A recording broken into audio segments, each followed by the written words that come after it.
Bismillahirrahmanirrahim. Assalamualaikum warahmatullahi wabarakatuh. Alhamdulillahilladzi hadana li hada wa ma kunna linahtadiya laula an hadana Allah. Asyhadu an la ilaha illallah wahdahu la syarika lah wa asyhadu anna Muhammadan abduhu wa rasuluhu la nabiyya ba'dah. Allahumma shalli ala Muhammad wa ala ali Muhammad kama shallaita ala Ibrahim wa ala ali Ibrahim fil alamin innaka Hamidum Majid. Hari ini saya terus terang sangat senang sekali. Ini salah satu hari yang sangat membahagiakan. Kenapa? Karena ibarat orang itu, kita hari ini tuh akan mendapatkan booster. Booster itu pendorong semangat, motivasi, kesungguhan, tekad, keyakinan kita di Darul Falah di dalam berjuang dan berkhidmat melalui Darul Falah. Booster itu tentu harus sesuatu yang istimewa, yang mempunyai keistimewaan. Maka alhamdulillah malam ini kita kehadiran salah satu putra terbaik Gontor. Beliau Al-Ustadz Kiai Al-Hajj Nur Syahid yang merupakan kader Gontor, alumni tahun 76. Beliau mengalami masa perintisan awal Gontor di generasi pertama dan juga tentunya di generasi kedua.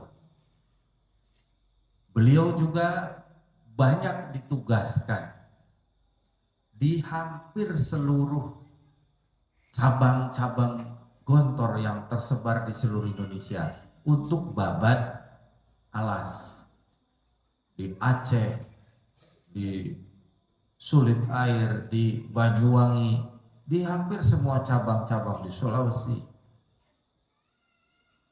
Maka pengalaman tempaan yang beliau dapatkan dari penugasan dari para pimpinan pondok pada beliau ini tentunya membuat beliau menjadi seseorang yang makan asam garamnya bagaimana perjuangan tersebut.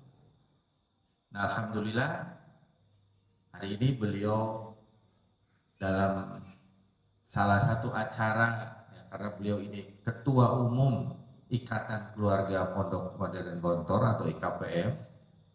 Nah, jadi seluruh alumni-alumni Gontor yang tersebar di seluruh Indonesia bahkan dunia, itu ada satu organisasi namanya IKPM dan cabang-cabangnya di setiap kabupaten dan di negara-negara di luar negeri. Nah, beliau ini saat ini diamanahi menjadi ketua umumnya. Dan kebetulan besok itu akan ada pelantikan pengurus cabang IKPM Subang yang insya Allah diadakan di Pondok Pesantren As-Salam Subang. Ya. Alhamdulillah dengan izin Allah beliau bisa hadir lebih dahulu sehingga kita mempunyai kesempatan yang sangat berharga malam ini bersama para santri dan para asatidz, dan insya Allah besok pagi ya, setelah sarapan pagi kurang lebih mungkin 6:30 sampai jam sebelum berangkat ke Subang kurang lebih jam 8, kami minta juga untuk khusus para asatidz untuk bisa mendapatkan ya, motivasi, menguatkan perjuangan dan juga para kader-kader yang ada di Darul Falah ini. Dan tentu istimewanya lagi, ini di sebelahnya ada salah satu kader terbaik Gontor juga. Usianya lebih muda. Beliau Ustadz Sabar ini alumni tahun 97 bisa 97.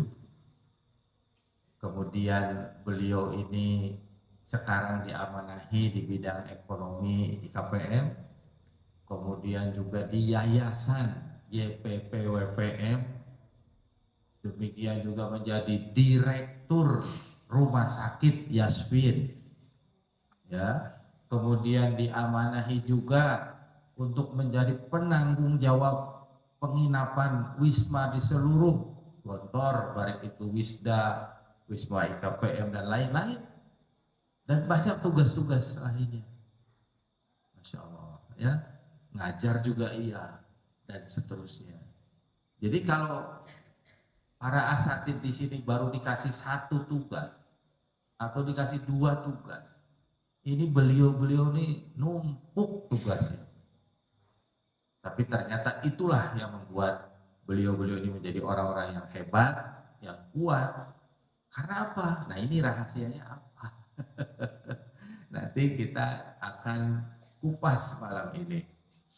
Satu lagi, alhamdulillah beliau ini yang menggagas atau membabat atau mengawali pembangunan ketika di Gontor Putri Mantingan. Ya. Alhamdulillah ada kader kita Ustaz, beberapa orang di Gontor Putri 1 dan di Gontor Putri 3. Dan Bu Haji, istri saya itu alumni angkatan santri pertama di Mantingan. Maka pada saat itu diajar oleh beliau, bayangkan, ya. Jadi istri saya itu diajar oleh beliau. Bahkan istri saya tuh ikut makannya di dapurnya beliau. Jadi di Gontor tuh ada dapur umum, para santrinya ribuan, ada dapur keluarga. Nah, dapur keluarga itu salah satunya dapur Ustadz Nur Syahid. Nah, Bu Haji itu makannya di dapur beliau.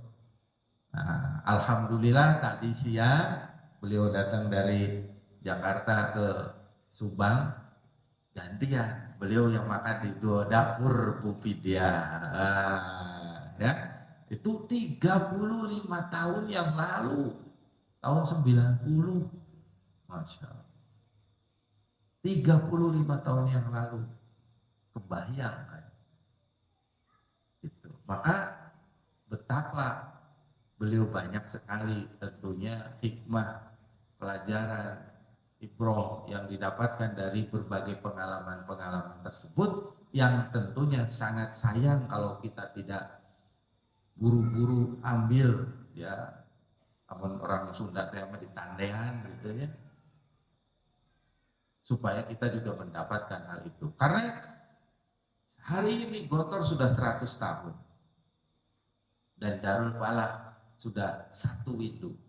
Nah, ya, sama-sama 1 ya, 1 abad dan 1 windu. Maka kita tuh bermimpi juga, mencita-citakan agar kita juga bisa mengikuti jejak Gontor, di mana Darul Falah nanti bisa 1 abad. Terus berjalan amal solehnya, dan tidak pernah tahu siapa nanti yang akan mengurus, meneruskan ini, kader-kader tentunya. Ustaz Komar sudah kemana, saya juga udah di mana, ya kan? Udah pindah alam dari kudu 100 tahun doi masih ayam mau udah sekumaha beraja. Ompong berjeng peot beraja, nggak berbentuk lagi, usia 100 tahun, ya. Baru kayak Ustadz Dahrin aja udah kelihatan tua kan. Ya, maka Masya Allah, ini cita-cita besar kita, ingin mengikuti jejak amal soleh Gontor, jejak Trimurti, dan salah satunya tentu ada di beliau yang menjadi pelaku langsung dari apa yang menjadi khitohnya Gontor. Oleh karena itu, tanpa berlama-lama, kita minta beliau untuk bisa memberikan motivasi, memberikan pelajaran penting apa yang harus dipegang oleh para santri, apa yang harus dipegang oleh para guru, ya, belajar dari pengalaman-pengalaman beliau selama ini sampai hari ini. Demikian pengantar dari saya kira kita sama-sama ini direkam, direkam supaya nanti kita bisa belajar menjadi apa namanya rekaman yang masya Allah, mudah-mudahan ini nanti bisa dipelajari ya, karena beliau nanti akan bicara ada bahasa Jawanya ya. Jadi nanti dicerna bahasa Jawanya, kalau direkam kan bisa didengerin gitu ya. Ini kita sama-sama dengarkan. Demikian saya kira, oleh karena itu mohon ayahanda kita Pak Kiai Nur Syahid untuk bisa menyampaikannya. Fal yatafadhal masykuran.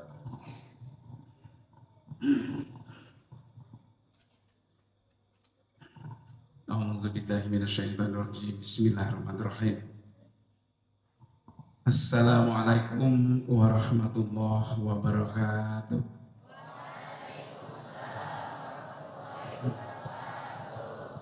Pertama sekali kami mengajak fokus untuk bersyukur kepada Allah Subhanahu wa Ta'ala.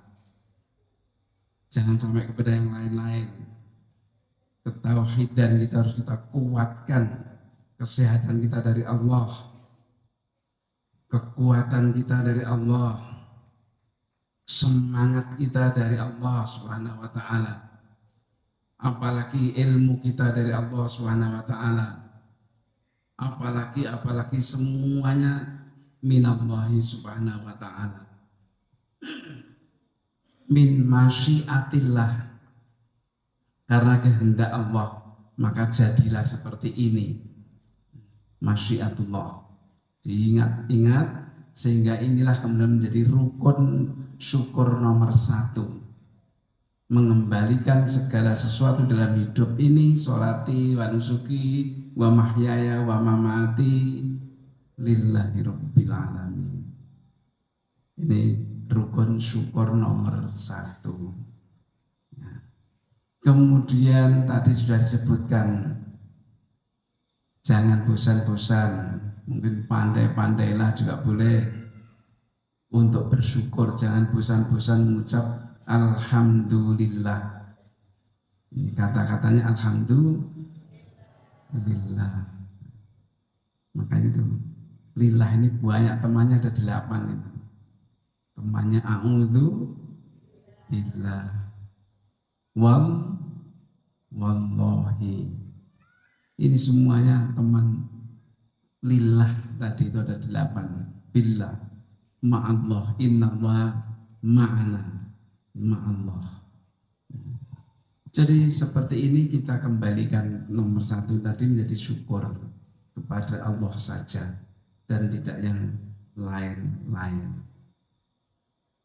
Sebelum saya lanjutkan, dan masih banyak lagi tentang kesyukuran ini tentunya, karena ini santri-santri sudah punya hafalan sejak sebelum nyantri, tetapi kadang-kadang lupa memakai. Kapan ya saya mengucapkan alhamdulillah? Nah, ini kadang-kadang lupa. Maka harus kamu cari 5W, 1H-nya syukur. Double U-nya ada 5, H-nya ada 1. 5W and 1H. What is bersyukur? Why do you bersyukur? Where do you bersyukur? When do you bersyukur? How do you bersyukur? Ini kamu cari jawabannya masing-masing. Ketika kita diaktifkan kembali, mata kita diaktifkan kembali, hidung kita aktif kembali, telinga kita diaktifkan, kaki, tangan kita diaktifkan kembali. Setelah tidak aktif mungkin 1, 2, 3, 4 jam, sampai 6 jam mungkin lamanya, maka kita mengucap alhamdulillah alladzi ahyana ba'da ma'amatana, dan tidak ada ba'da naum, itu tidak ada. Jadi kamu santri tidak ada tidur, kamu tidur itu tidak ada, melek terus. Adanya hanya mati dan hidup. Alhamdulillahilladzi ahyana, dihidupkan kembali, diaktifkan kembali. Kita syukuri. Setelah itu kemudian pindah dari tempat tidur masuk ke toilet. Kita pahami dari apa yang menjadikan perut kita sakit kita keluarkan. Mungkin rupanya virus-virus, bakteri-bakteri kita keluarkan. Maka dari situ kemudian kita ganti dengan air yang suci, mensucikan, yang bersih, membersihkan. Maka jadilah kita kembali semangat, menjadilah kita kembali sehat, menjadilah kita kembali kuat. Kita ucapkan alhamdulillah alladzi haba anil adza wa afani. Jadi begitu, bukan sekedar hafalan, tetapi mulailah kita jadi santri ini memahami apa ya kok begini. Setelah itu pergi, dikasih makan tadi oleh beliau-beliau ini. Setelah makan, Masya Allah, kembali lagi semangat, kembali lagi otot-ototnya segar, kembali lagi apa yang mungkin tadi sudah mulai lunglai menjadi ngotot lagi. Maka diucapkan lagi alhamdulillah alladzi at'amana wa saqona wa ja'alana muslimin. Alhamdulillah alladzi hadana lil iman, alhamdulillah alladzi hadana lil islam, alhamdulillah alladzi hadana lil ihsan. Seperti itu kita bersyukur karena telah mendapat petunjuk melalui iman, melalui Islam, melalui ihsan. Wa ma kunna mu'minin, wa ma kunna muslimin, wa ma kunna muhsinin laula an hadanallah. Ini juga harus ditancapkan betul. Harus kita miliki. Ini sampai kepada ayat Al-Qur'an mamanya kita ambil satu aja. A'udzubillahi minasyaitonirrajim. Wa wassaynal insana biwalidayhi ihsan. Hamalatu ummuhu wahnan wa hamlu wa fisalu salatuna syahrun hatta idza balagha ashuddahu wa balagha arba'ina sanatan qala rabbi auzi'ni, ajarilah ya Allah, ajarilah kami, ajarilah saya, rabbi auzi'ni an ashkur nikmataka allati an'amta alayya wa ala walidayya. Tadi yang sudah kita doakan di sebelah situ yang masjid tadi itu. Auzi'ni an ashkura ala nikmataka allati an'amta alayya wa ala walidayya wa an amala sholihan tarda wa aslih li fi dzurriyyati. Ini dzurriyyah kita pun juga kita doakan wa aslih li, ya Allah perbaikilah anak keturunan, anak keluarga dan terus menerus daripada keturunan saya ini. Aslih li fi dzurriyyati inni tubtu ilaika wa inni minal muslimin. Di situ terkandung juga perintah untuk bersyukur alhamdulillah atas hidayah dari Allah Subhanahu wa taala kepada kita, dan lebih-lebih lagi hidayah Allah kepada orang tua kita. Dengan hidayah itu kemudian orang tua kita menyantrikan kita ke Darul Falah ini. Sudah sana nak, kamu pergi, udah tidak apa-apa, bapak ibu yang cari duit, kamu yang sekolah yang nyantri ya. Alhamdulillah saya tadi datang ke sini sudah melihat santri putranya sekian banyaknya ini, saya putrinya begitu, speakernya berbunyi, air saya masuk kamar saya juga mancur, Masya Allah. Apalagi suara bunyi, kemudian listriknya menyala, ya Allah, tiga ini. Ini tanda hidupnya pesantren ini. Tanda yang kelihatan madhar, esoteris mungkin bahasa ilmiahnya. Sesuatu yang kelihatan oleh mata kita, kemudian kita mampu mengambil kesimpulan. Kalau speaker bunyi, kalau listrik nyala, kalau air pun juga nyala, berarti ini kopen pondok ini. Kopen itu apa ya?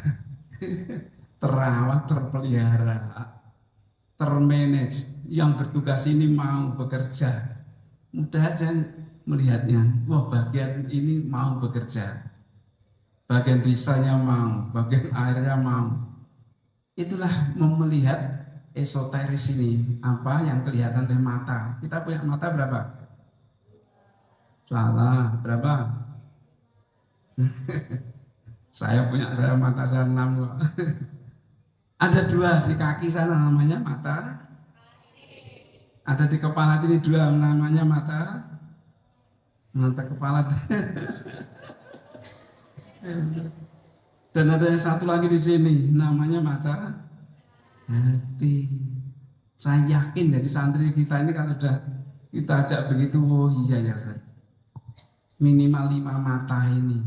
Masing-masing tugas punya tugas fungsi yang berbeda-beda. Dengan mata itulah kita bisa melihat. Yang di dalam sini namanya basirah, mata hati, inilah yang melihat lebih daripada yang enggak kelihatan oleh mata kepala ini, bisa terlihat. Apa iya Ustaz? Iya. Jadi saya sebelum datang ke sini saya sudah melihat ini kok saya. Itu namanya pakai basirah kita. Pakai mata hati. Maka ini di antara kesimpulan-kesimpulan kecil ini nanti akan menjadi mempengaruhi kalian semuanya. Kenapa kok bisa hidup tiga-tiganya tadi ya? Minimal santri atau gurunya itu karena mau diperintah oleh peraturan, oleh disiplin. Bukan oleh beliau Pak Haji Maulana, bukan diperintah oleh beliau Pak Haji Komar. Bukan itu. Yang perintah kamu adalah peraturan yang kamu bikin yang namanya disiplin. Jadi kamu itu taat kepada disiplin, akhirnya ini jadi hidup seperti ini. Gitu. Maka penting sekali hidup pakai disiplin, lebih enak daripada hidup tanpa disiplin, makanya begitu. Karena teman saya ini disiplin, gara-gara teman saya ini disiplin, saya bisa mandi. Gara-gara teman saya yang satu lagi disiplin, saya bisa melihat ini kelihatan semuanya begini. Coba kalau ini beliau berdua ini tidak disiplin, tugasnya di sel, sampai jam sekian belum mandi, sampai jam sekian masih gelap gulita dan seterusnya. Ini kunci dari santri nomor 1 adalah mau melaksanakan disiplin. Yang perintah saya adalah disiplin yang saya bikin dengan teman-teman ini. Begitu. Yang kedua, kalau sudah mau, insya Allah kamu akan diberi keberanian. Ini jadi mau berani. Maka dengan keberanian, Rasulullah, Nabi-Nabi juga begitu. Karena diperintah untuk berdisiplin oleh Allah, kemudian beliau itu juga tidak pernah menolak, akhirnya berani. Muhammad, begitu kira perintah yang kira begitu. Pergi kamu, pindah dari Makkah sana ke Madinah. Apa namanya? Hijrah. Padahal gajinya, pahalanya orang ibadah di Makkah berapa kali lipat? 100.000 kali lipat daripada ibadah di menteng ini, Cimenteng ini. Kok mau-maunya Rasulullah pindah ke Madinah yang tidak sampai 100.000, tidak sampai 100.000 pahala. Bayangkan seperti itu. Itu apa? Mestinya ya Allah enak di sini pahalanya banyak. Mestinya begitu jawabnya. Enggak, kamu pergi sana. Nyatanya Rasulullah meninggalkan Makkah. Harga tanah sekarang yang termahal di dunia. Ini kalau beliau ini cuma beli tanah dulu ada 5.000, sekarang sekian juta, dulu sekian, sekarang ini orang wakaf. Harga tanah termahal di seluruh dunia itu adalah Makkah. Lebih mahal daripada Washington, lebih mahal daripada New York sana. Apalagi California yang baru obongan, tidak ada harganya. Habis, silahkan kamu mau ke sana silahkan aja, tinggal ambil aja. Begitulah kira gambarannya. Jadi itu Allah meninggikan Makkah, baik harga tanah, tempat ibadah, pahala orang beribadah, tapi Rasulullah taat kepada Allah, kepada disiplin. Pergi kamu, jangan di sini. Kembangkan Islam di Madinah sana. Di sini namanya tidak aman. Maka sepertilah akhirnya beliau dengan keberaniannya meninggalkan anak, istri, saudara, famili. Ayo siapa yang mau pergi bersama saya? Ini. Yang ketiga, kalau kamu sudah mau. Yang kedua, kamu diberi keberanian. Datang sendiri, insya Allah keberanian itu. Baru akan datang bisa. Mau, berani, bisa. Tahu kok saya bisa ya mengikuti disiplin di pondok ini. Saya ini sudah 4 tahun di sini. Loh, tahu-tahu saya ini sudah 5 tahun. Tahu-tahu saya ini sudah tamat. Wah, tahu-tahu saya bisa bahasa Arab, bisa tahsinul qiraah. Masya Allah. Jadi ini bisa, ini adalah mengikuti kemauan dan mengikuti keberanian tadi, insya Allah begitu. Kita sodaqal azmu wa tuhassabil manjada wajada, itu di situ tuh rahasianya. Yang penting kuncinya adalah mau dulu.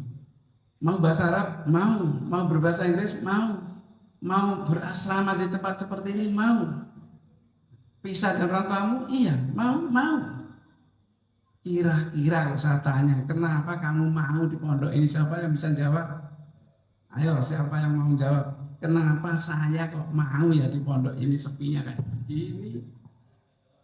Nggak boleh pegang HP, nggak ada hiburan, mau jajan bakso aja nggak ada, mau ke jalan raya nggak ada kendaraan apa-apa, mau apa kamu? Siapa yang mau jawab? Silakan. Ustazah, santri-santri putri boleh juga. Ustaz, saya mau jawab. Ada yang menjawab? Silakan. Kenapa kita mau ada di pondok ini? Iya. Nah, silakan. Bagus. Boleh berdiri, teriak aja, keras saja. Tidak apa-apa. Alhamdulillah, malah kecil itu. Alhamdulillah, ini mudah-mudahan orang lokal sini juga. Assalamualaikum warahmatullahi wabarakatuh.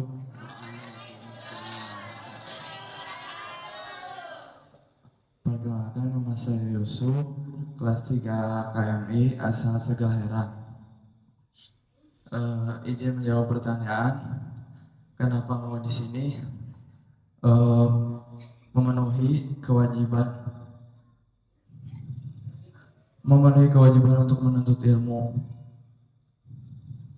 Memenuhi kewajiban menuntut ilmu. Bagus ya. Belum 100 tapi sudah betul. Ya, terima kasih. Silakan. Siapa lagi yang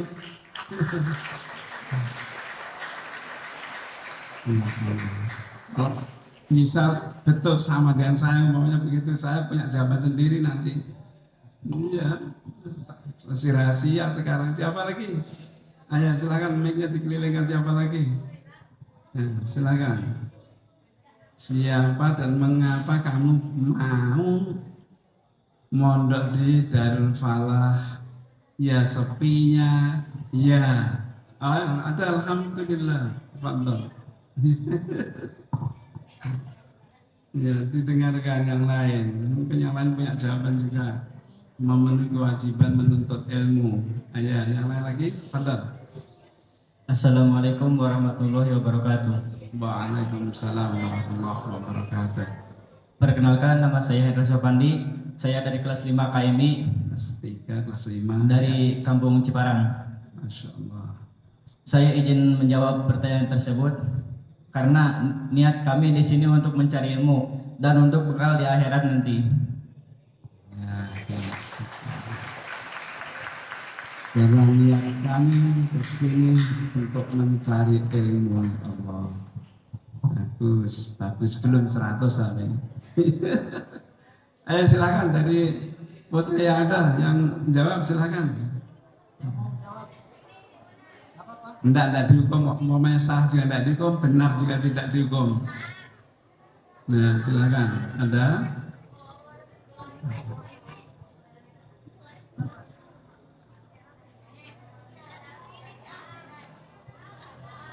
Tidak ada.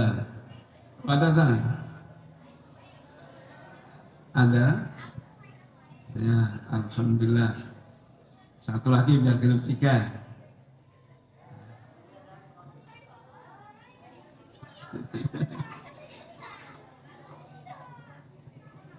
Sudah tidak ada?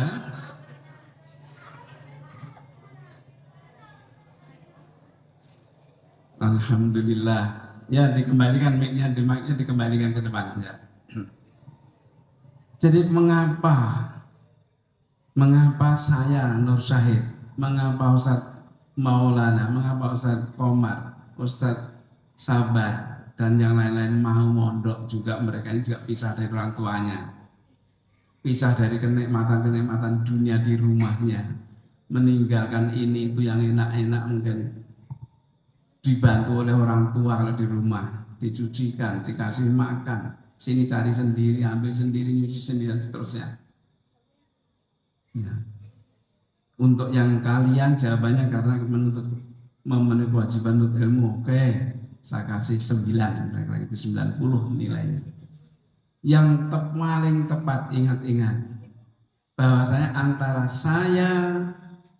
antara kamu maksud saya dengan pondok ini sama-sama idenya. Pondok ini mempunyai ideologi, mempunyai idealisme. Jadi itu yaitu ada di dalam visi, misi, tujuan, sasaran, itu kalau kamu baca itu namanya idealisme pondok. Ada di dalam kerohanian beliau-beliau ini, pondok ini mau saya bawa ke sana, dunia akhirat. Pondok ini mau saya jadikan santrinya nanti tamatannya menguasai ilmu agama, juga tidak buta terhadap ilmu umum, pinter membaca tulisan yang membaca dari kanan ke kiri, dan pinter membaca tulisan-tulisan yang tulisannya dari kiri ke kanan. Ini namanya idealisme. Jadi pondok ini mempunyai idealisme, sehingga tidak menghitung lagi ini gelap, ini licin, ini kotor, ini air, ini listrik belum nyala. Tidak penting, itu menjadi nomor 2. Nomor 1 adalah pondok ini mempunyai idealisme. Kebetulan cocok itu idealisme pondok itu dengan idealisme saya. Kamu cari sendiri yang seluas-luasnya.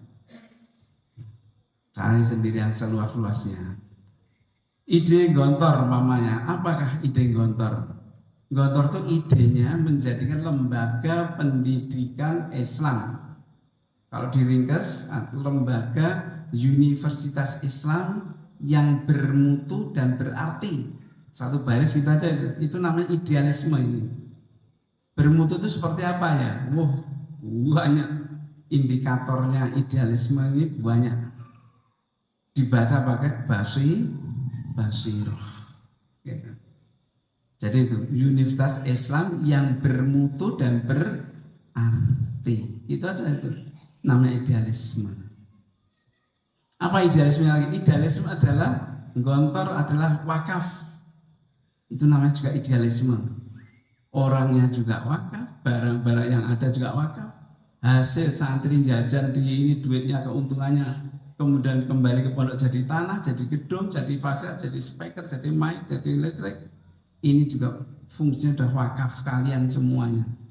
Kalau tidak boleh, misalnya kamu tidak mau belanja di pondok, juga tidak mau. Jangan, duit saya jangan dipakai, sama bawa pulang juga keuntungan saya ini.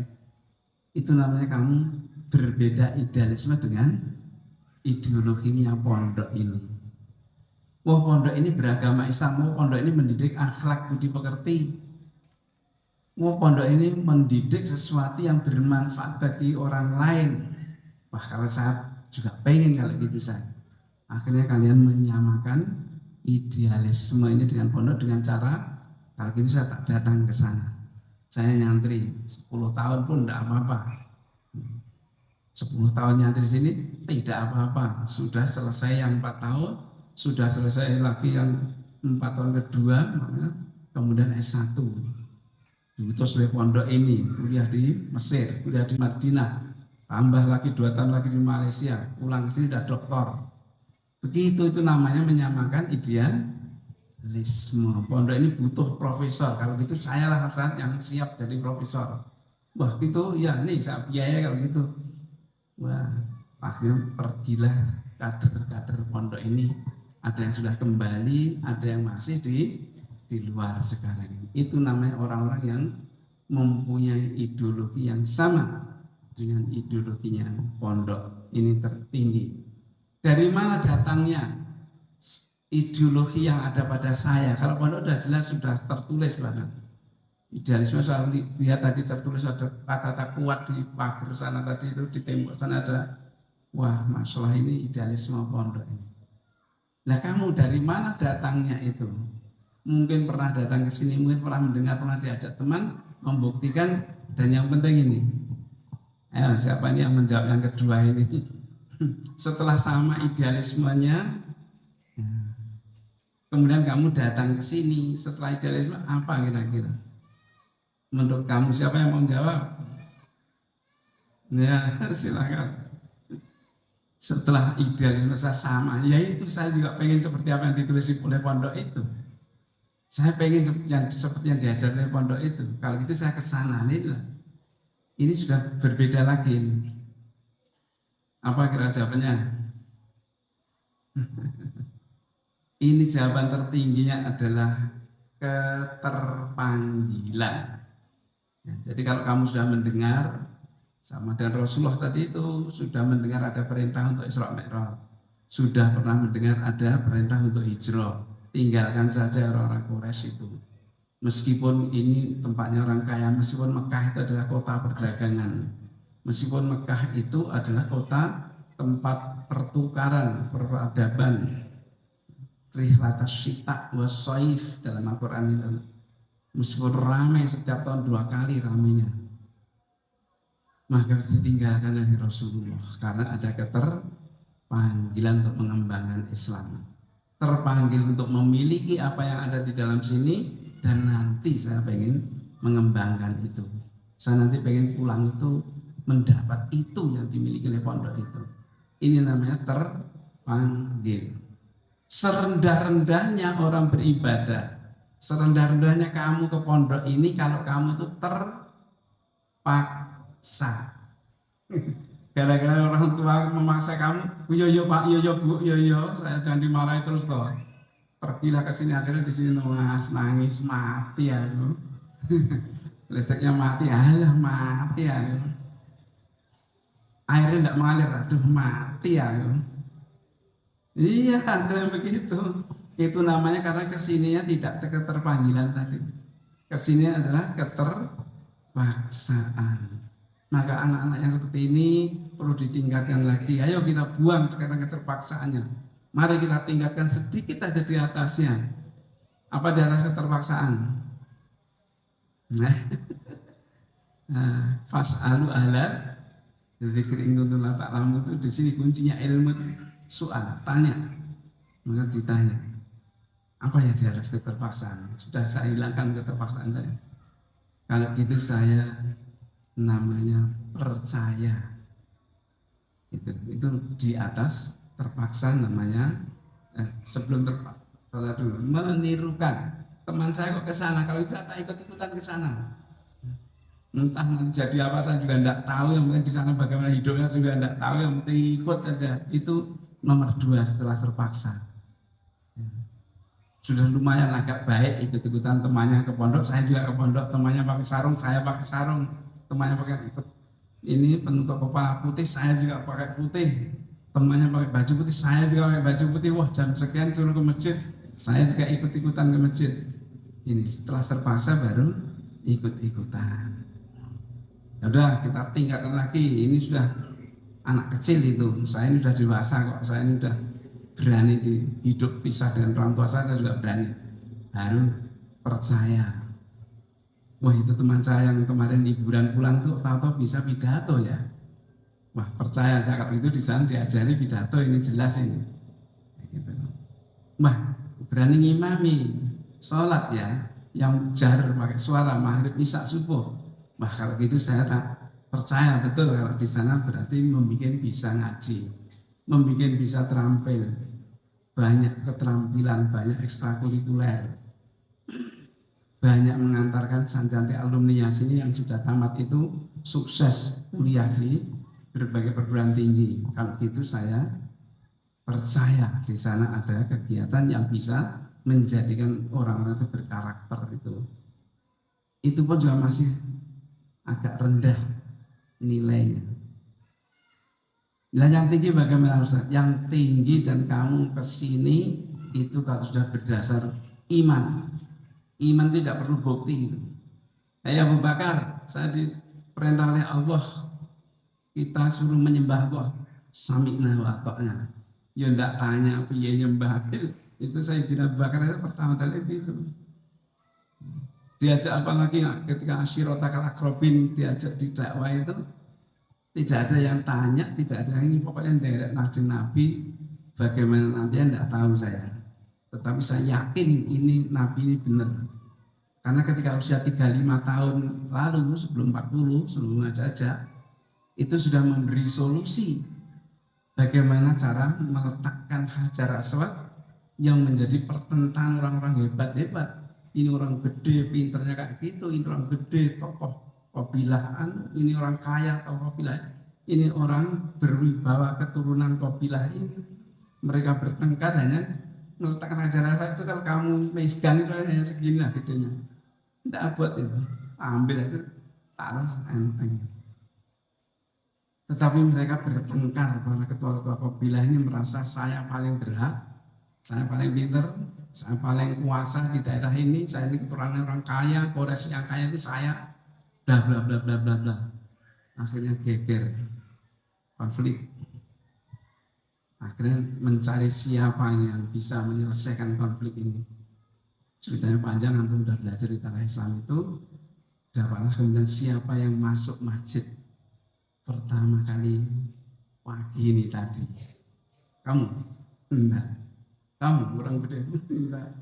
Loh, tadi kemelet seperti hebat-hebat aja. Lah terus itu siapa yang pertama kali masuk? Akhirnya pemuda Muhammad. Saya, tadi belum ada orang yang masuk sini. Itu saya yang mengawali mendirikan pondok ini. Masih hutang itu saya yang memasuki wilayah ini. Saya dirikan masjid ini, saya dirikan halaman ini, saya buka gedung ini. Akhirnya jadilah ramai seperti ini. Kalau ditanya siapa pengidenya pertama dulu, siapa yang punya idealisme sampai seperti ini di tempat yang seperti ini mendirikan ini, mungkin akan ada yang mengatakan saya. Itulah Nabi Muhammad untuk menyelesaikan peletakan Hajar Aswad pada tempatnya itu. Maka kemudian orang-orang, oh ya saya setuju kalau gitu, serahkan aja kepada Muhammad. Akhirnya Muhammad mengambil sentirnya, selendangnya digelar, udah kamu pegang, ujungnya situ, udah, ini batunya saya ambil, saya taruh di selendang itu. Udah angkat semua, ayo bareng-bareng. Nah, inilah jadinya ada Ustaz Komar, ada Ustaz Maulana. Ya saya tidak ikut-ikutan, saya baru kali ini melihat sini. Tapi antum semua ikut itu di situ. Kamu telah ikut mengangkat selendang yang ada batunya tadi itu. Itu kamu semuanya ini, putra maupun putri ini ada di sini. Maka kamu layak diberi gelar. Apa gelarnya? Al-Amin. Dari situ Nabi Muhammad bisa menyelesaikan masalah besar ini tadi, baru beliau dikasih gelar Al-Amin ketika usia beliau 35. Nah kamu belum 35, masih ini proses ini masih. Saya sudah 67, 68, menjelang 68. Jadi ini seperti itu. Maka kalau sebelum 40 ya masih 3-4 M lah kira-kira modalmu itu. M pertama mu'taraf. Apa itu mu'taraf? Ayo siapa tahu mu'taraf? Mem ain ta ra fa mu'tarafun. Arifun ya'rifu arafa ya'rifu mu'tarafun. Ini proses yang harus kamu lalui dulu seperti itu. Diketahui, dikenal, sehingga harus berprestasi kalian. Belajarnya baik, wah ini anak B, wah ini pinter ini, wah ini dari daerah itu, dan seterusnya. Ini mu'taraf dalam banyak hal yang baik-baik, yang positif-positif. Ini yang perlu dilalui oleh santri sampai nanti menjadi Al-Amin. Itu nantinya mu'taraf dulu. Dari kelas 1 sudah kelihatan disiplinnya, kelihatan jamaahnya, kelihatan ngajinya, baik, prestasi akademisnya baik, prestasi santrinya juga baik. Ini mu'tarof. Kalau sudah begitu kamu yang tadi kelas 3, bangsa ini kelas 4, kelas 5, baru mulai menjadi mu'tabar. Itu kelas 3 menjadi mu'tabar. Apa artinya mu'tabar? Artinya dianggap bisa oleh beliau-beliau yang nunggu antum tiap hari ini, oleh ustadz-ustadz ini. Wah, anak saya ini saya anggap bisa jadi panitia. Sini, panitia ini Pak Said mau ke sini. Akhirnya saya ke sini sudah dibersihkan, tempatnya sudah diatur sedemikian rupa. Ini namanya mu'tabar, dan baru diuji oleh beliau-beliau bisa tenang kondak tuh anak ini. Kelihatannya sudah dewasa, kelihatannya sudah gede-gede. Maka banyak ujian di pondok ini. Inilah pendidikan itu. Pondok memberi kamu tugas itu namanya pendidikan, bukan biar payah kamu nih kerjakan. Jangan diterima sulit, tapi terima sebagai sebuah pendidikan. Baru kamu terbukti mu'tarofnya tadi terbukti, mu'tabarnya juga terbukti. Kalau gitu saya tak naik lagi, saya sudah kelas 4, kelas 5 sekarang. Sudah harus memimpin adik-adik saya kelas 1, 2, 3. Saya sudah harus menjadi contoh bagi adik-adik saya. Saya sudah harus dekat dengan suhbat ustadzin, harus taat kepada guru-guru dan sebagainya. Ini namanya mustakmal. Ya, kamu sudah bisa digunakan oleh beliau-beliau ini. Udah urusan ini listriknya jam sekian nyala, jam sekian mati ya. Siap. Ini ada organisasi pelajar. Ini ada organisasi apa namanya? OPPM. Jadi ketua OPPM kamu jadi bagian dapur, kamu jadi bagian keamanan, kamu jadi Masya Allah sekian bagian. Itu namanya beliau-beliau itu sudah mempercayakan kamu sudah bisa. Namanya mustakmal, kamu bisa. Nah, ada bagian begonya juga. Ya Allah, nyetir sampai di sana turun itu. Ya Allah, kok berani kamu ya. Gimana nanti kalau Masya Allah. Jangan sampai lupa remnya loh ya. Yang ini rem liru gas nanti. Iya, saya tadi sudah ke sana tuh ketir-ketir ya Allah ini belok gini. Gitu. Jadi namanya kamu sudah mustakmal. Oleh beliau-beliau ini sudah dipercaya kamu bisa. Silakan bego ini. Akhirnya jalan. Kamu bisa, saya percaya jadi OPPM, jadi pramuka. Ngurusi pondok ini pun kalau seandainya beliau ini pergi, beliau ini repot, beliau ini harus tidur nyenyak saja umpamanya. Pondok ini sudah jalan. Tanpa harus beliau itu namanya kamu sudah setingkat mustakmal. Kalau sudah itu gimana Ustaz? Udah sekarang habis masa jabatanmu, kamu kembali ke kelas 6 yang baik, mau menamakan di pondok ini, namanya sudah menjadi muhtaram, terhormat. Makanya yang di depan ini yang terhormat Bapak Komar, yang terhormat Bapak Maulana. Enggak sulit kamu mendapatkan ini, masih nanti dulu. Kamu masih harus mu'tarof, mu'tabar, mustakmal, insya Allah muhtaram. Begitulah di masyarakat nanti juga gitu. Kamu datang dari pondok itu apa? Kamu dari mana? Kok lama sekali tidak kelihatan. Nyantri di mana? Di Darul Falah. Tidak pernah kenal itu di belakang gunung sana itu. Oh itu toh. Coba ini nanti mau luten, ini nanti mau nuzul Quran ini. Sekarang mau Ramadan ini. Kemarin apa namanya Isra Mi'raj, kamu panitia ya untuk kegiatan desa sini di Langgar kita, di masjid kita. Siap Pak. Ternyata kamu bisa nanti sudah. Itu namanya kamu sudah menjadi mustakmal dan menjadi muhtaram. Duduknya akhirnya di depan begini. Temannya tidak dapat minuman, kamu dapat minuman ini. Temannya kopinya dikirimkan, kamu belum dikirimi karena belum sampai ke tingkat muhtaram. Nah, kalau sudah begitu, udah seperti saya ini udah lewat mosok muhtaram terus Ustaz, waktunya antum tuh pensiun, leren duduk manis saja di rumah. Ya, insya Allah saya gunakan waktu tua saya itu menjadi mustakmal. mustakmil. Takmil. Apa mustakmil artinya? Pemakai, dengan duding aja, hei kamu pergi, hei kamu gantikan saya, hei kamu urus ini. Ini namanya mustakmil, menggunakan sudah. Saya sudah tidak kuat tenaganya, saya sudah tidak kuat. Apalagi, ya, tinggal duding aja itu tuh. Kamu agak pindahkan ini ke sana. Kamu ngajar, kamu jadi guru ya. Itu namanya tinggal duding itu namanya mustakmil, pemakai dan tingkatannya.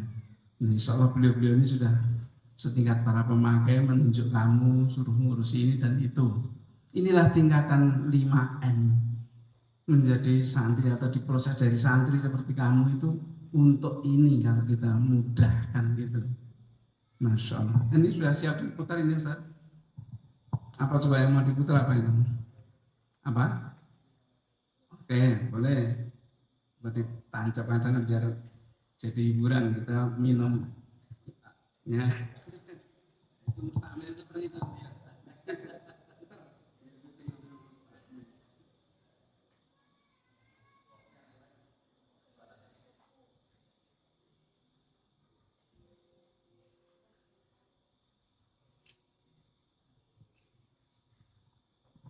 Tadi yang 5M itu harus dihafalkan ya.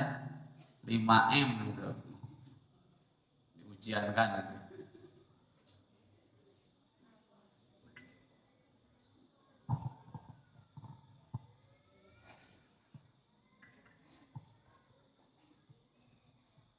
Nanti kita lihat. Yang 5M itu satu apa? Apa? Yang kedua? Mu'tabar. Yang ketiga? Mustakmal. Yang keempat? Muhtarom. Yang kelima? Mustakmil.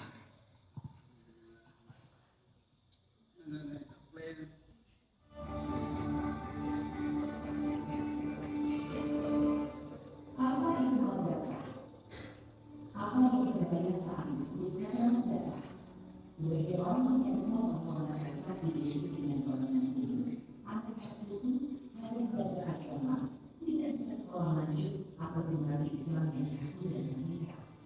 Di sana pada saat ini menjadi ustaz, guru ngaji atau pegawai pernikahan, orang tua yang mengharapkan anak menjadi dokter, individu atau bekerja di perusahaan multinasional, biasanya tak akan menyekolahkan anaknya dalam dasar. Madrasah juga sering dianggap jadi pembuangan anak berprestasi karena anak berprestasi masuk sekolah semua favorit. Tentu saja demikian. Marilah kita lihat fakta-fakta yang akan mengubah pandangan Anda tentang madrasah. Jauh sebelum ada pendidikan formal, madrasah sudah jadi model pendidikan yang sifatnya berabad-abad. Jauh sebelum menggunakan konsep lifelong learning atau pendidikan philosophical development, madrasah sudah memulainya. Madrasah menjadi tempat belajar bagi semua jenjang usia. Kepada itu atau apapun pendidikan mereka, madrasah tidak memberikan SD, madrasah sanawiyah memberikan SMP, dan aliyah memberikan SMA. Semuanya berjasa yang diakui gelaran dan bisa memajukan ke jenjang pendidikan manapun. Seiring perkembangan zaman, madrasah berjuang inovasi. Kini madrasah boleh dirancang untuk menjawab kebutuhan masyarakat, untuk mengatasi kelemahan ulama di dalam madrasah keagamaan, untuk menjaga ahli sains di dalam madrasah Islam Jadidiyah, dan menjawab tantangan dunia industri, usaha, dan perbankan di dalam madrasah profesional. Singkatnya, madrasah adalah sekolah formal dengan berbagai keistimewaan, tak hanya manusia, tapi juga memberi karakter beserta diri menjadi pribadi yang santun dan menghargai keberagaman. Dengan dukungan negara, masyarakat, dan swasta, sekitar 76.000 madrasah akan digitalisasi, lalu diperbaiki, sumber daya dilatih, pengelolaan pendidikan, menjadi lembaga pendidikan yang menjadi mesin perubahan. Adalah kesakimu sesuatu, madrasah akan menjadi lembaga pendidikan yang berwibawa, meneruskan tradisi berabad-abad, melahirkan para pemimpin bangsa yang kemarin putih. Jika yang ada adalah pendidikan yang mengakar pada sejarah bangsa, jika yang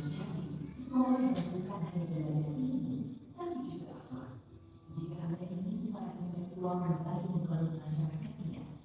Jika yang Anda cari adalah anak yang memiliki pada dan keagamaan, yang menghormati alami dan menghargai kearifan lokal. Jika Anda percaya pada pendidikan untuk perubahan, maka madrasah pilihan.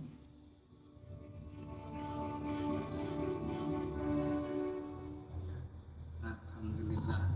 Jadi itu dulu namanya madrasah. Saya belum tahu tadi, belum tanya. Ini langsung namanya pondok pesantren atau madrasah apa SMP atau apa gitu? Madrasah Aliyah. Ya. Jadi masih menggunakan madrasah. Semenjak tahun 2019 melalui peraturan, melalui Undang-Undang Republik Indonesia Nomor 18, maka pesantren sudah menjadi sistem pendidikan nasional terpisah, atau bukan, maksud saya istilahnya sudah berdiri sendiri. Jadi dulu belum ada istilah pesantren, tidak diterima di Indonesia ini istilah pesantren. Dari awal Indonesia merdeka belum diterima, tidak masuk dalam undang-undang. Baru setelah Undang-Undang Republik Indonesia Nomor 18 tahun 2019, jadi 6 tahun atau 5 tahun yang lalu, barulah kata-kata pesantren ini menjadi satu sistem pendidikan. Ini ustadz-ustadz juga, santri-santri juga harus tahu. Wah, jadi begitu, iya. Kalau mungkin kamu ragu sebelum ini, apa nanti ada ijazahnya di Darul Falah, sudah jamin. Apalagi memang sebelum ini sudah namanya madrasah, atau mau pindah ke namanya pesantren sekalipun sekarang sudah diakui oleh pemerintah melalui Undang-Undang Nomor 18 tahun 2019 tentang pesantren. Maka pemerintah berkewajiban 3 hal: merekognisi daripada pesantren, mengafirmasi terhadap pesantren, dan memfasilitasi pesantren. Ini kewajiban pemerintah. Mengakui, rekognisi itu artinya mengakui, saya akui sekarang pesantren sebagai salah satu lembaga pendidikan nasional. Sama dengan SMP, kampanye gitu, ijazahnya sama. Sama dengan Aliyah, meskipun namanya pesantren Darul Falah umpamanya. Ada jenjangnya lagi. Kalau sudah diakui seperti ini, boleh pilih apa kamu masuk muadalah atau tidak, boleh. Ya. Dan kalau saya melihat jumlahnya, ini memenuhi menjadi pesantren muadalah. Masya Allah. Pesantren muadalah diambil oleh baik pesantren salafiyah yang mengajarkan kitab kuning, maupun diambil oleh pesantren yang mengajarkan mu'allimin, PAI, pendidikan agama Islam. Jadi tidak ada kitab kuningnya. Dua-duanya sekarang sudah mengajarkan, baik salafiyah maupun sistem mu'allimin mengajarkan mafikib, matematika, fisika, kimia, biologi, diajarkan dua-duanya di pondok mana saja. Inilah keuntungan kita. Maka silahkan diambil. Kalau memang sudah dianggap kuat di sanawi aliyah ya monggo. Tapi kalau mau ke muadalah dan di jalur mu'alimin, alangkah baiknya. Gitu.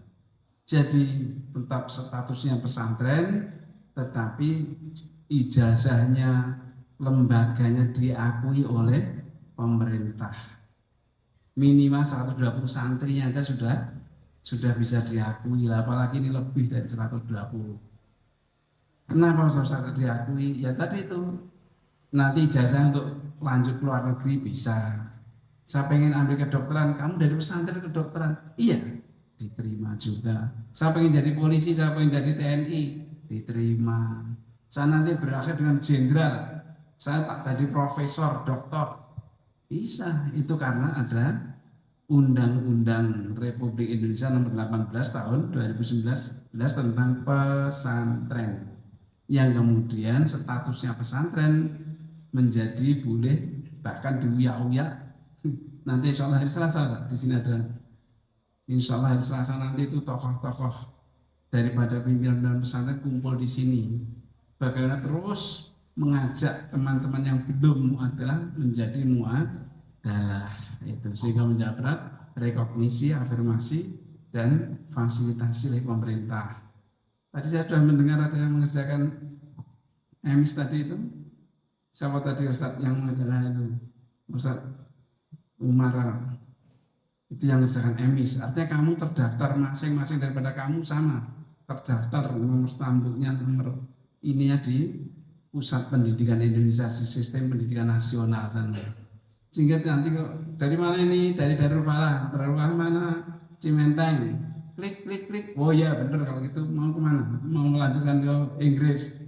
Baik kalau gitu. Ini jalurnya. Mau melanjutkan ke Perancis, ke Mesir, ke Medina.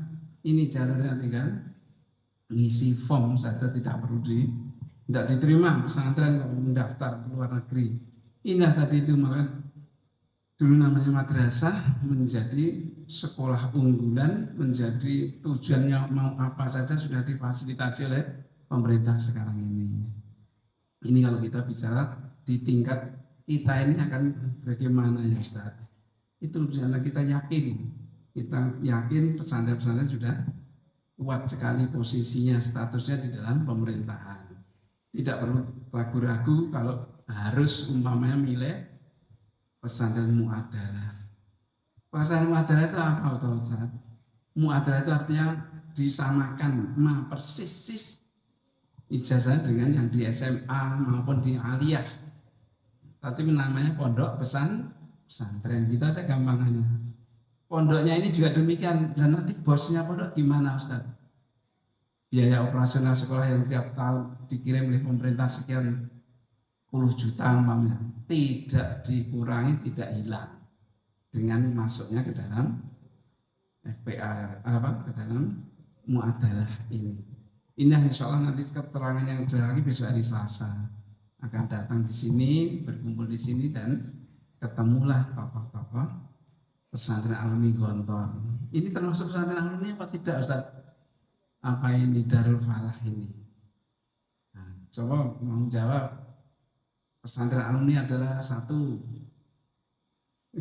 Coba punya kriterianya.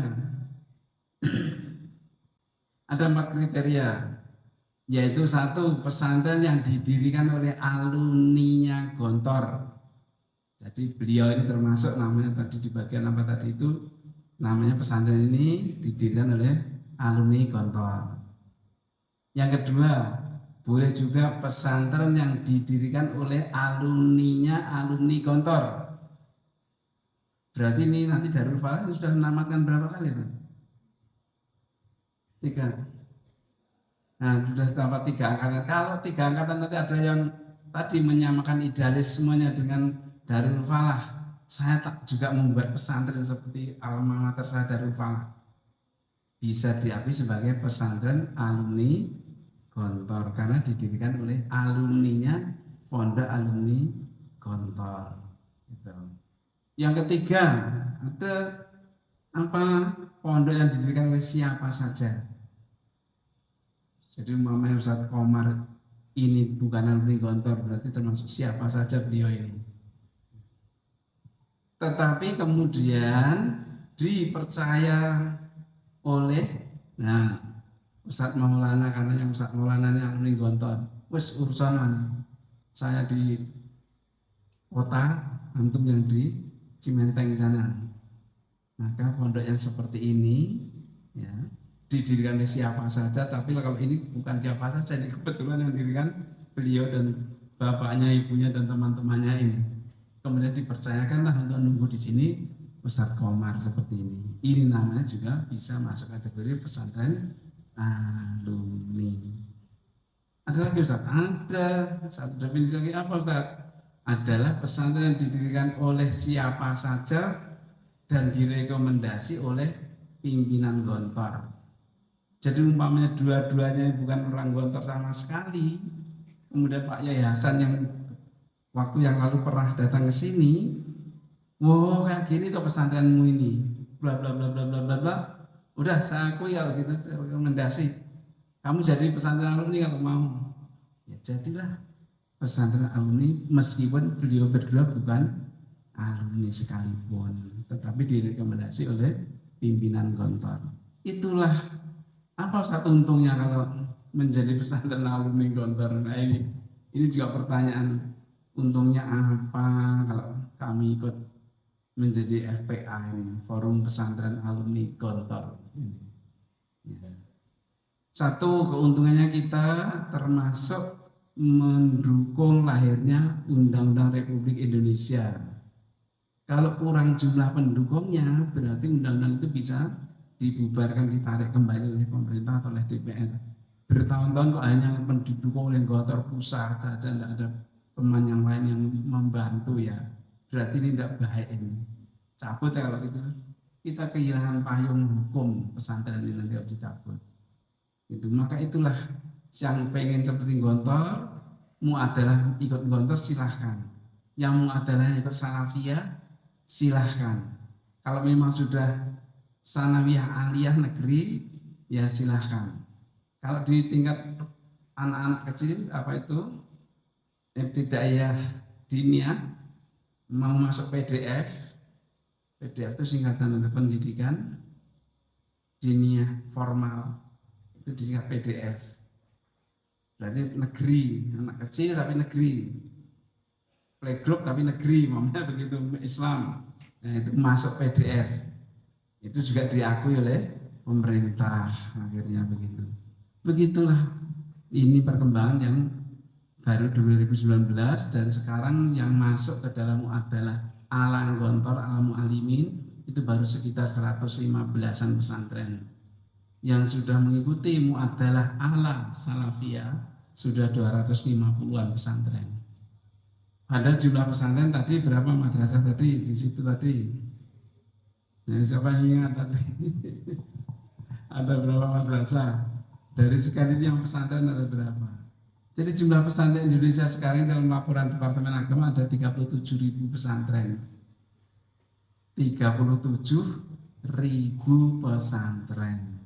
Dan baru tadi itu katanya 115 dengan 250 yang muadalah. Berarti masih sekian banyak lagi yang harus diajak masuk ke muadalah sehingga payung hukum ini menjadi kuat. Ini yang juga untuk guru-guru, untuk pengurus, mungkin sudah waktunya kita juga berpikir ke sana bagaimana supaya kita ya diakui oleh pemerintah, ya kita sendiri mempunyai payung hukum yang kuat. Gitu. Ini kita tinggalkan. Terakhir, ya Allah, Masya Allah, Masya Allah, apa yang akan saya berikan kepada santri-santri. Tadi beliau-beliau ini minta motivasi, dimotivasi apa? Ya paling tidak kalau saya sendiri secara pribadi, alhamdulillah saya ini orang Gontor asli, tapi bukan keturunan para pendiri, bukan cawang desa. Jadi kemudian saya mengikuti aja lah di dalam pondok, saya tidak pernah pulang ke rumah. Dan insya Allah saya adalah non-dzurriyah pendiri yang menikah pertama kali di Gontor. Insya Allah juga non-dzurriyah yang pindah dari rumah pribadi di kampung ke dalam pondok. Itu saya. Sehingga saya ini sudah pindah rumah 11 kali di Gontor. Kok gelem ya begitulah saya. Saya nikmati akhirnya sampai usia sekian. Tadi itu jenjang-jenjang ini saya terima dengan ikhlas, dengan saya tidak membantah sedikit pun pada Mbah Yai. Dawi nopo Yai, masa tantang bisa Mbah Yai. Jadi gitu antum boleh saja nantang beliau ini. Pak Yai Maulana, Pak Yai Komar, saya dikasih kerjaan apa? Mana saya kerjakan kayak gitu kalau perlu. Ya, sopirnya nurut temu dia. Kalau semua Gontor saya itu nyopir sampai Sumbar. Tahun 87 sendirian. Aduh, Masya Allah. Sampai sekarang belum ada sopir yang sejauh itu, belum ada. Udah kamu buka sana pondok-pondok, saya pengen Gontor punya 20 cabang. Ini ada wakaf di Aceh, ini ada wakaf di Poso.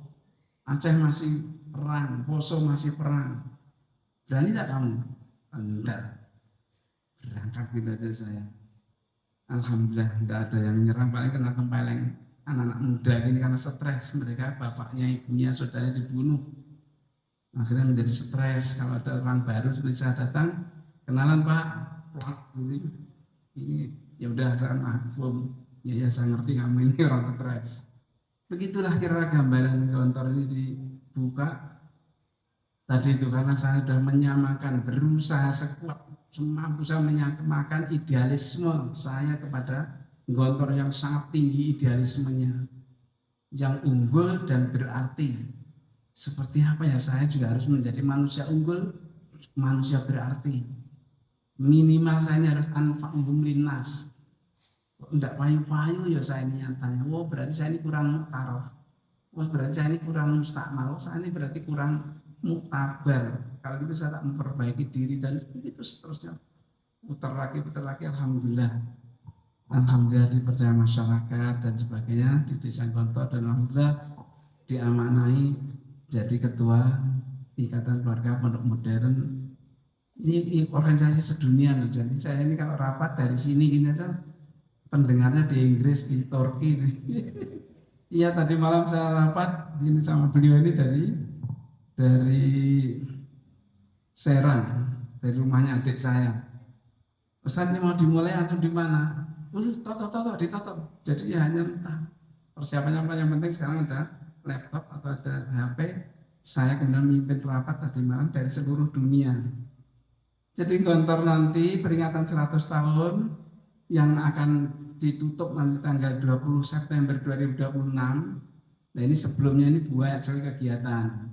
September yang akan datang ini dari 2025 ini akan ada WMSC, World Muslim Scout Jamboree 2025 di Cibubur. Mutus Ustaz nanti sini, dekat sini aja loh. Nah itu loh. Jadi kamu nanti akan ketemu santri-santri seperti antum ini. Atau dari mana ini? Saya dari pesantren di Inggris. Saya dari pesantren di Kalimantan Timur. Tadi malam saya mimpin ada yang Ustaz mau tanya, ya dari mana? Kalimantan Timur, Masya Allah. Ustaz mau tanya dari mana? Dari Sulawesi, Maluku. Ustaz mau tanya dari mana? Dari Mesir. Masya Allah. Jadi insya Allah nanti September nanti akan Jamboree, akan kemah di Cibubur. Setelah itu nanti ada lagi acara lagi silat juga tingkat dunia juga. Silat Muslim tingkat dunia juga dalam rangka memperingati 100 tahun Gontor. Inilah namanya kita dinamika perkembangan ini. Ya, kalau kamu bisa ikut, insya Allah akan nambah teman, iya, nambah wawasan, nambah pengetahuan. Yang jadi pengurus semuanya alumni Gontor. Itulah tadi itu alumni Gontor yang memang muktaraf sebagai pramuka, yang memang muktabar bisa ngurus pramuka, yang memang mustakmalnya setiap harinya jadi guru pramuka. Wah, urusannya kalau gitu, ayo kita adakan Jamboree untuk pertama kali di Indonesia. Jamboree Muslim sedunia untuk pertama kali insya Allah nanti bulan September, dan sekarang ini pendaftaran. Sekarang ini musim pendaftaran. Tadi mana saya ditanya, Ustaz ya, kalau sudah tua seperti saya mau ikut pramuka kemah di Cibubur, ikut itu gimana? Duh, gimana ya, ini tadi saya dengar untuk usia maksimal 18 tahun. Baik kalau gitu, untuk yang tua-tua kami bikinkan area sendiri. Kalau di Bangkok saya 2003 saya pramuka di Bangkok saya. Tahun 2003 yang lalu saya mimpin pramuka Gontor kemah di Bangkok. Maka di sana ada yellow area. Isinya adalah kemahnya orang yang sudah dewasa, sehingga campur antara situ tenda laki-laki, situ tenda perempuan, namanya dunia, jadi kayak begitu. Dan nanti yang muda-muda tidak campur. Begitulah, maka dari Serang alhamdulillah tadi malam juga memimpin rapat, ikut mendengarkan sampai di mobil, ikut rapat seperti itu. Besok malam sambil pulang dari sini rapat lagi, membuka zooming lagi tentang keputrian mengadakan webinar pengaturan manajemen keuangan rumah tangga, Ustaz. Yang daftar 800, Masya Allah, kelasnya kok gede nanti. Jadi satu kelasnya 800 ya, Insya Allah pulang dari Subang nanti saya bukanya entah di jalanan di mana gitu. Inilah namanya dinamika. Pondok ini juga saya yakin akan terus berdinamika. Saya sudah melihat ini dari Basirah saya aja ya Allah ini 8 tahun satu pintu punya ini kayak begini jadinya. Ternyata tadi saya duduk di sana tadi itu dari teman dari Bandung si Ustadz Mahmud itu. Ustadz, antum ndak omong-omong subah. Wes tok seneni yo saya terima kamu marah. Saya dari Subang ya Allah, betul ternyata saya terlisih dulu yang membuat gedung baja itu karena beliaunya. Jadi inilah jaringan Gontor dan kamu nanti juga begitu. Satu sama lain kamu juga akan berjaringan. Nanti akan ingat teman saya dulu itu ini sekarang di mana bisa apa ya. Inilah yang kami bangun melalui KPM itu adalah 3 hal. Kami diamanati, bikinlah kekeluargaan, bikinlah persaudaraan, bikinlah binalah persatuan alumni Gontor. Insya Allah Ustaz, gitu. Maka kami buat program-program yang bisa menggugah para alumni setelah tamat dari Gontor. Inilah optimisme kita terhadap alumni pesantren sekalipun, terhadap apa nanti ya, bisa bekerja tidaknya, insya Allah pesantren sudah tadi itu mau yang vokasional mendidik keterampilan saja ada, dan pondok model ini Darul Falah semuanya dipelajari keterampilannya, jadi tidak hanya pilih-pilih hendak. Maka dari Kiai Hasan Abdullah Sahan, apa yang didapat oleh santri di pesantren-pesantren alumni yang Gontor ini insya Allah sesuatu yang jarang terjadi. Insya Allah sesuatu yang sukar didapat. Insya Allah sesuatu yang mahal harganya. Ini. Maka jangan ragu-ragu, jangan setengah-setengah masuk ke Darul Falah. Saya pengen mendapatkan ini tadi. Sesuatu yang mungkin kalau saya sebut di SMP, SMA sana mungkin tidak ada. Itu yang akan kamu dapatkan. Maka dikatakan jarang terjadi kalau dari pesantren. Apa ada bangun pagi jam 2:30 atau jam 3:30? Kok kamu mau itu loh? Saya juga heran kepada kamu itu, kok mau itu bangun jam 3:30? Apa temanmu SMP SMA sana saya tantang sekali kalau perlu bangun jam sekian? Enggak, umpamanya kalau bangun ya paling ngeluyur kemana, memang belum tidur. Kalau kamu kan sudah tidur dan bangun, beda itu dengan yang belum tidur, subuhnya hilang. Kalau kamu bangun berangkat subuh, ya beda. Inilah namanya karakter itu. Yang orang luar sana building of karakter ini, the character building ini menjadi pekerjaan yang berat sekali. Pondok pesantren alhamdulillah sudah bukan sesuatu yang berat lagi, biasa kami bangun jam sekian. Sudah begitu santri-santri. Ini namanya building karakter itu. Sudah jam? Nah, alhamdulillah ya. Jadi begitu, mudah-mudahan ini menjadi motivasi, mudah-mudahan menjadikan kalian betah dan selesaikan betul nyantri ini, dan nanti bermanfaat yang sebesar-besarnya bagi kamu dan keluargamu semuanya. Aku qouli hadza wa astaghfirullahi wa lakum wa lisairil muslimin wal muslimat min kulli dzambin fastaghfiruh innahu huwal ghafurur rahim. Assalamualaikum warahmatullahi wabarakatuh.